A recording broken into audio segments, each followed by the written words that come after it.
Takes me back, really. This music, that is. It really brings me back to being a kid. Sitting on my computer with a window open on a nice summer day. There's maybe a gentle breeze running through the room. Got a friend over and we're playing multiplayer. And during a lull in the conversation, this music starts playing. Just softly in the background. Unintrusive, yet perfectly fitting.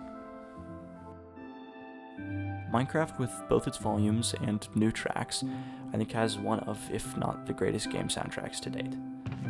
I want to take this video to show my love, appreciation, and respect for the incredible music created for what is my favorite game of all time. To start off, I want to talk about the first soundtrack of Minecraft, Volume Alpha.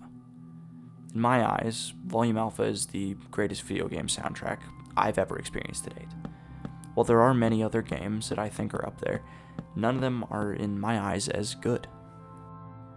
I don't really feel like this is a super controversial opinion, but I could totally understand someone disagreeing with me. Now, this is a video more about my feelings around the Minecraft soundtrack as a whole. In no way am I a musician, nor do I really have any idea what I'm talking about on a technical or theory side. I just like Minecraft's music. And with that aside, let's actually talk about Volume Alpha now.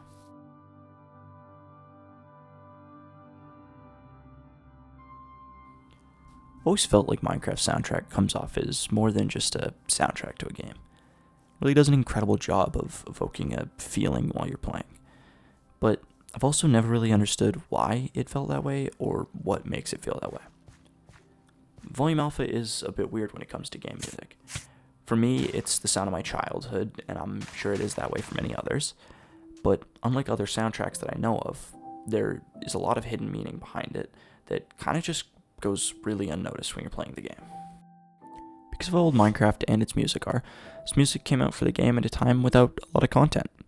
Like, there are many mods for Minecraft that are probably larger in scope than the game was when the music came out.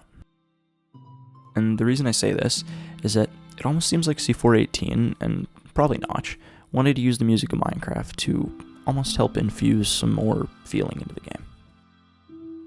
This shows through perfectly when you're just playing the game. Imagine for a second you're just out building, and all of a sudden the track Minecraft fades in. Aside from the fact that, at least for me, this track is nothing but nostalgia-filled, this track also just really evokes emotion from the player. It is incredibly calming, which I guess makes sense since it is literally called Calm 1 in the game files. At least on Bedrock Edition, it's just normal on Java. But maybe you have a track like Hagstrom come on while you're out exploring.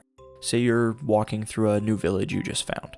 I feel like it really boosts the game to this whole new level and kind of ties everything together. Now, this one doesn't really have a fitting name, could be because I don't speak Swedish or German, but I have no clue why it's called Hall 3. Like, what is Hall? I mean, I guess maybe the song would go hard while you're walking through a hallway? I don't know. On to some tracks that have more fitting names. At least one of them does. That being Door and Key, the first two tracks on Volume Alpha. Key being the first track on the album, and a track that is meant to introduce you to the album, as put by C418. It's also named Nuance 1 in the game files. Whereas we have Door, the second track on the album, a track that is meant to introduce you to the world of the game, as opposed to Key introducing you to the album. You know, like a door and its key. One unlocks the album, and the other one leads to the game. Now you might have wondered why I didn't say Door's in-game name. And that's because the weird thing about these two tracks is that Door isn't even in the game. The song meant to be the intro to the game is nowhere to be found. It's only on the album. However, Key is in the game, as a song that plays randomly in the overworld. I'm not totally sure why this is. C418 doesn't explain it, and there could be a reason I haven't found yet, or maybe I'm just too dumb to notice what's going on. Either way, I think it's kind of interesting.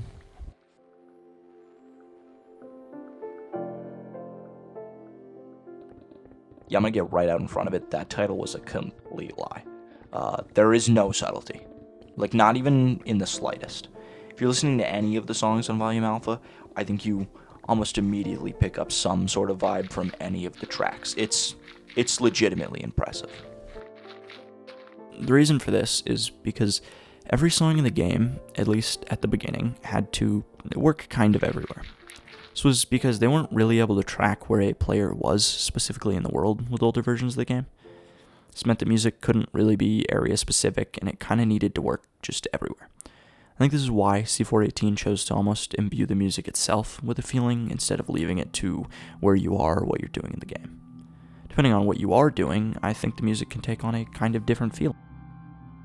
One song could feel kind of melancholic when you're mining alone, but now that multiplayer has been around forever, you could also get a totally different vibe if you're building a base with a friend.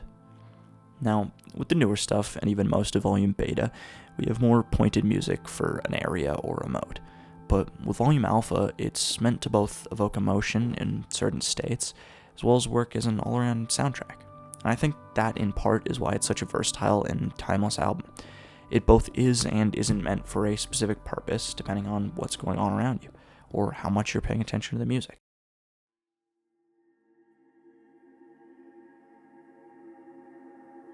I have a bit less to say about Volume Beta, as it just contains all the music discs. Is the stupid thing I was going to say when I wrote the first draft of this video. But while listening to the soundtrack, writing the draft, and later doing a deep dive into the album itself, Volume Beta is so much more than just the discs. What I didn't realize before kind of listening to it with an intention is it contains the first area-specific music, being for the Nether, as well as all the creative music, the menu music, the end music, the credit music, and then obviously all the discs, contrary to me thinking it was just the discs. Just like Volume Alpha, Volume Beta holds much more hidden meaning than you'd notice on a surface level.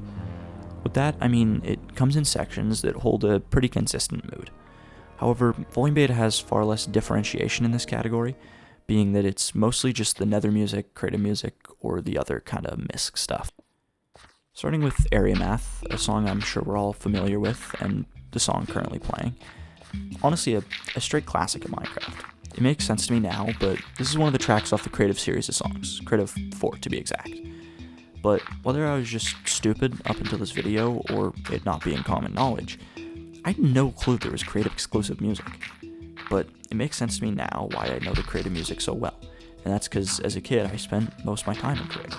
Whether that be spent planning out a build, messing around with friends, or just as a creative outlet, through all that there has been Area Math and all the Creative tracks. Well, I do think Area Math may be one of the most popular and one of the most notable Creative songs. It isn't my personal favorite. That goes to Tazwell, otherwise known as Creative 6. The last of the Creative series, this is a song I never knew the specific name of until recently, because, the game doesn't, tell you. But I can say that I think for the past who knows how long, this has been one of my favorite Minecraft tracks. Something that whenever it comes on while I'm building these days, I tend to take a moment and sit back to listen to it. That is, of course, if I'm not, watching YouTube and didn't notice the music come on. Along with recently learning the name, though, I recently learned the story behind it. I'm just going to read what C418 had to say on his website. Quote, Tazwell is a farewell to a friend I only met for a little bit, but they passed away faster than anyone could have imagined. It was shocking, but I didn't want to remember them for their death, but the happiness they showed every day of their life. Unquote. I think Tazwell is a song that perfectly encapsulates that message and feeling. It starts off almost slow and somber, but it grows into a great celebration of a game we have all come to know and love, as well as the life of a friend lost far too soon. Track Warmth, also Nether 3. While I think all the Nether tracks are great, Warmth is the main one I want to talk about. It's a track that I think does a great job of giving out the true feeling of the Nether. While all the other tracks feel dreadful, something that I do generally feel there, unless of course I'm in modded and can't really die, Warmth I think does a good job of keeping it as more of a background feeling. It's less in your face about being in literal hell, and I can say that since C418 calls it Minecraft's hell in his description of Warmth. That's aside the point though. My actual point is in the warmth this track kind of brings. Yeah, I get what I said there. Since the track starts with spooky sounds, it really does sound like the Nether, and as a kid, that was spooky for me. Even now, before I notice it's playing, it's kind of just menacing, with all the spooky clanking and random sounds with no music. But then, the actual song fades in, with that almost ray of sunshine first note. There's still very much a looming sense of fear in the background of Warmth, but the overall track helps you to feel a little bit more of the hope in the deep dark hell that is the Nether. That's all I have to talk about for the main tracks that play in-game, but there are a load of discs on Volume Beta. I'm not going to cover all of them here, as I said I'm going to make another video to go over them all, but I do want to cover a few that I really like or think are cool. To start is my personal favorite disc, and the first disc on Volume Beta, Chirp. This is a disc I throw on almost every time I find it, or see it sitting on one of my chests. A large part of the reason I listen to it is because, like Volume Alpha, it gives me a huge feeling of nostalgia, but not really for Minecraft. I've been putting on Chirp for the reason of nostalgia basically since it was put in the game, because it sounds a lot like a song off a game I used to play with my older brother. That being Little Big Planet 2's The Orb of Dreamers. It's actually because these two songs use the same sample tone off of a Optagon program disc, Bossa Nova style. If I'm being honest, I'm not sure what all that really means. Is Optagon an instrument? Is it a legit disc? I don't know. Go to the next disc already. I've got some research to do. 11. Now, this one's a bit weird. May not be news to you, but 11 is not the same in the game as it is on Volume Beta anywhere else. In the game, we get this spooky disc that, as a child, scared the crap out of me. Disc full of nothing but running, panting, and spooky cave or background noises. But this is not the disc you get when you listen to it elsewhere. When you want to listen to it outside of the game, you get, like, an actual song. No creepy sounds, no panting, just a decent song. Not sure why this is a song on Volume Beta and not the panting disc, as we have a track like this on Volume Alpha called 13. I'm also not sure if this is meant to be like a precursor to 13 as it's called 11. I would assume that because they're the only two discs, it would make sense. But from what I've found, C418 hasn't given a direct reason for this. However, either way, in and out of the game, this disc is a pretty good addition for both the album as an experience and the game for world building. We've got one more disc I want to talk about before we move on, and that's Stall. A disc that has had me very torn on my opinion over the years for a couple reasons. The first being that if you saw my last video, you know I like Jay Schlatt. And that guy hates Stall. Alright, well, put something else in. Oh, yeah? Yeah, put something else. He puts Stalin. He puts fucking Stalin in the jukebox. Yeah, Are you I put fucking kidding me? Are you out of... To the point that I think I've heard it more from people trolling him with it than playing it in my own game. However, this has led me to listening to the disc more. Now, when I listened to Stall before Schlatt, I probably would have told you I didn't like it, mostly because I was a dumb little baby. But also because it weirdly is like the only song on the two volumes that doesn't really fit.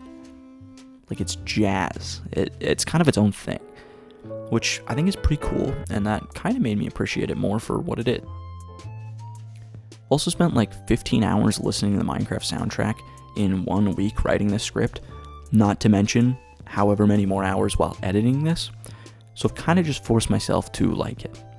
But honestly, the second half of the song is kind of a bop. Okay, that's enough about Volume Beta though, and all the discs. I think it's time to talk about the new music in Minecraft. Now, I've talked about Volume Alpha and Beta. I feel like it's only fair to talk about the new stuff. I mean, this video is about Minecraft's music, not just C418. It's a little easier to distinguish the different music when it comes to the new stuff. Unlike the first two volumes, the new music comes with a set purpose and feeling. There's a lot less reading between the lines for pairings of songs. Due to the specific nature of each new release of music pairing with an update, we get much more on-the-nose music. This is something that I think could be seen as good or bad. May not be as versatile, but it definitely does a good job bringing out the feeling of an update. Take the song playing right now. This is my personal favorite song from the Caves and Cliffs update, called Infinite Amethyst by Lena Rain. To me, this song does an incredible job of encapsulating the adventure of the new caving update, and in large part, the amethyst notes you find. It's even got that kind of like pinging note that sounds just like hitting an amethyst block. Along with that, I think it's also just a great song on its own. But it is definitely meant for a purpose, and that is to complement your journey through the caves of Minecraft. A very core part of the whole, Minecraft thing. Of course, we also have the update that gave us the best music disc in the game. That being Pigstep.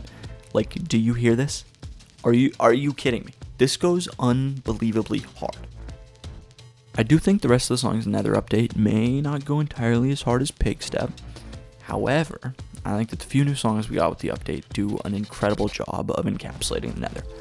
I mean, we did already have a number of tracks in Volume Beta covering Nether, but the few we got in addition are still really good. For an example, you could take a track like this, which... how do I even pronounce this?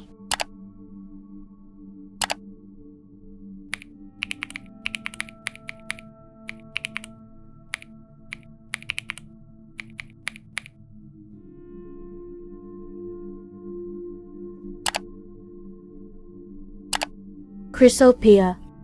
Yeah, sure, let's go with that. This song plays when you're in a crimson forest, which I do think is incredibly fitting. The song feels creepy, it feels like you're not safe, and with those oversized boars running around, you are not. Or you can take the track So Below. The song meant for the soul sand valleys and the basalt deltas. The song makes me feel like I'm in some sort of ghost show. Like, it's super ominous and foreboding, and the longer you're in the biome, the spookier it gets.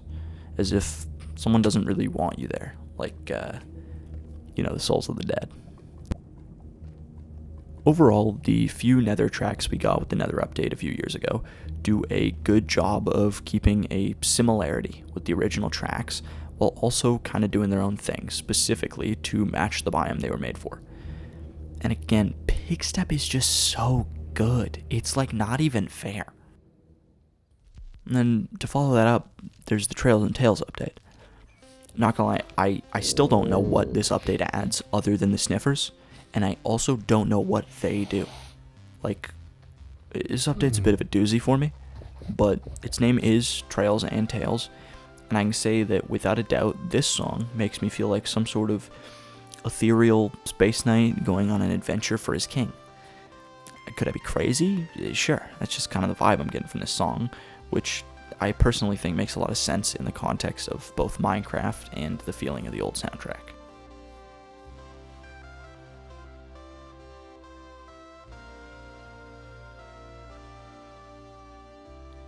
I think it's important to also touch on the balance of the new and old soundtracks.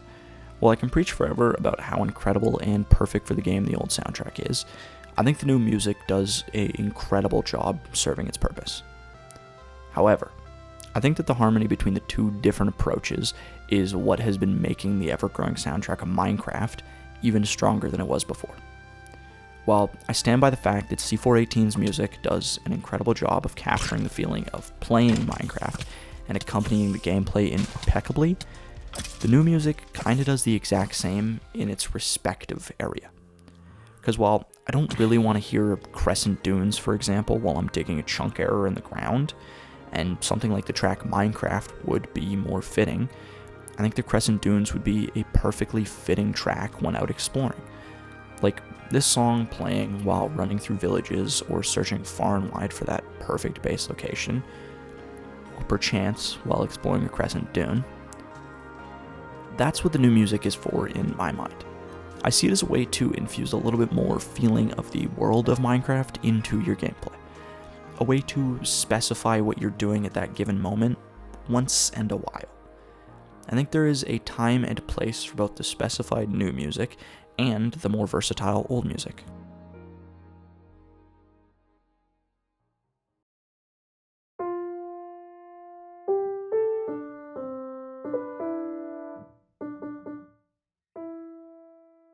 Talked about a lot of stuff here, some more or less relevant, but the sum of things that I'm trying to show is that I think Minecraft's music is incredible. Whether it be Volume Alpha and Beta from C418, or the new tracks from their various different artists, I think that Minecraft has one of the best and most cohesive video game soundtracks of every game I've played or know of. You could have a differing opinion. I mean, realistically, there probably is at least one person watching this that disagrees. One person that just thinks I'm totally wrong, dumb, and the music is hot garbage. Now, said person would be incredibly wrong, and probably going to serve time in whatever hell is waiting for them after death. That's not for us regular folk to worry about. Now, realistically, it doesn't matter your opinion. Whether you like it, don't like it, have gotten sick of it, or like me think it's incredible. I think in at least some sense, we can come together to say that it is deserving of respect for what it is, and what it has done for video game music as a whole. Even the greatest of Minecraft haters could maybe agree with that. For me though, I think Minecraft's music really is the greatest video game soundtrack to date.